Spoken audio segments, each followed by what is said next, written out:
इसका हिंदी साहित्य का इतिहास का ये फोर्थ पार्ट है और इसमें फोर्थ पार्ट में आज हमने आधुनिक काल को सम्मिलित किया है।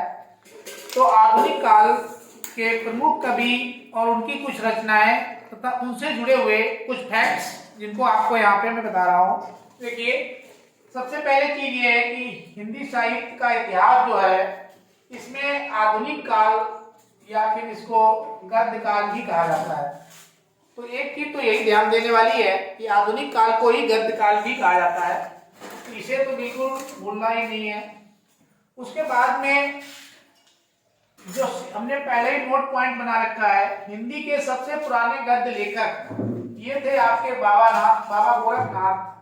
तो बाबा गोरखनाथ ने ये कमाल किया था 943 ईस्वी में। तो ये सबसे पुराने आपके गद्य लेखक हैं बाबा गोरखनाथ। इसमें गद्य की जो भाषा थी, जो गद्य की भाषा आती है ब्रज भाषा, राजस्थानी, खड़ी बोली। गद्य इन्हीं भाषाओं में लिखे जाते हैं। गद्य की 3 भाषाएं हैं, ब्रज भाषा, राजस्थानी, खड़ी बोली, ये ध्यान रखना है। भारतेंद्र युग, अब भारतेंद्र युग पहला आधुनिक काल का पहला युग है और इसके प्रमुख कवि हैं भारतेंद्र हरिश्चंद्र। और भारतेंद्र हरिश्चंद्र के द्वारा जो रचनाएं लिखी गई हैं उसकी ट्रिक है हरिश्चंद्र का प्रेम। तो इसमें इनका जो मेन शब्द है वो प्रेम है। प्रेम से आप याद रखेंगे, प्रेम सरोवर, प्रेम मलिका, प्रेम फुलवारी। तो ये 3 रचनाएं इनकी हैं। तीनों ही रचनाओं में प्रेम शब्द आता है, इसलिए इसकी जो ट्रिक बनाई गई है हरिश्चंद्र का प्रेम।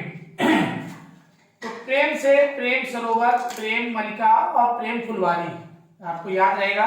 द्विवेदी युग, इनका खुद ही नाम है द्विवेदी युग। तो इसके कवि जो है मेन अयोध्या सिंह उपाध्याय हरिऔध और दूसरे है मैथिली शरण गुप्त। तो मैथिली शरण गुप्त जो है भारत के राष्ट्रीय कवि भी हैं, ध्यान रखिएगा। ये भारत के राष्ट्रीय कवि, तो भारत के राष्ट्रीय नेशनल पोएट भी हैं मैथिली शरण गुप्त। उसके बाद में छायावादी युग। छायावादी में आपके जयशंकर प्रसाद, इनकी बहुत फेमस रचना है रामायणी। दूसरे है महादेवी वर्मा यामा। तो ये 2 छायावादी युग के हो गए। प्रगतवादी युग में सूर्यकांत त्रिपाठी निराला इनकी उपाधि है और इनकी रचना है आपकी सूर्यकांत त्रिपाठी निराला की कामायनी नहीं है, इनकी रचना यहाँ पे नहीं की है। रामधारी सिंह दिनकर की उर्वशी है, अभी बता रहे हैं इनकी रचना को। तो रामधारी सिंह दिनकर की उर्वशी। उसके बाद में प्रयोगवादी काल आता है, धर्मवीर भारती हैं इसके कवि।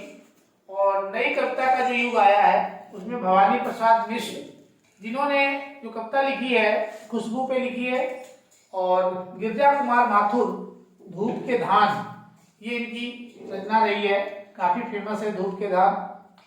शतोत्री कविता का दौर आता है और उसमें अज्ञे, तो अयोध्या सिंह उपाध्याय हरिऔध। तो इसमें हरी हरी घास पर क्षण भर, हरी हरी घास पर क्षण भर इनकी एक रचना है अज्ञे की। और त्रिलोचन की 3 रचनाएं हैं, नाम भी त्रिलोचन है। पहली है भारती, फिर है गुलाब, फिर है बुलबुल। तो भारती, गुलाब, बुलबुल, ये त्रिलोचन की काफी पूछी जाने वाली रचनाएं हैं। तो हमने उन्हीं रचनाओं को यहाँ पे लिया है जो बहुत ज्यादा पूछी जाती हैं। उसके बाद केदारनाथ सिंह नमलेखन के हैं, बिल्कुल नए। तो इसमें इनके हैं जमीन पक रही है। तो जमीन पक रही है, ये इनकी रचना है। और कीर्ति चौधरी के खुले हुए आसमान के नीचे, एक महत्वपूर्ण रचना है। तो इस तरीके से यहाँ पे हिंदी साहित्य का इतिहास में आधुनिक काल में हमने कुछ खास कवि और उनकी रचनाओं को लिया है। इसके अलावा बहुत सारे कवि हैं, बहुत सारी उनकी रचनाएं हैं। ठीक है, आप उनको पढ़ते रहिएगा। Thank you.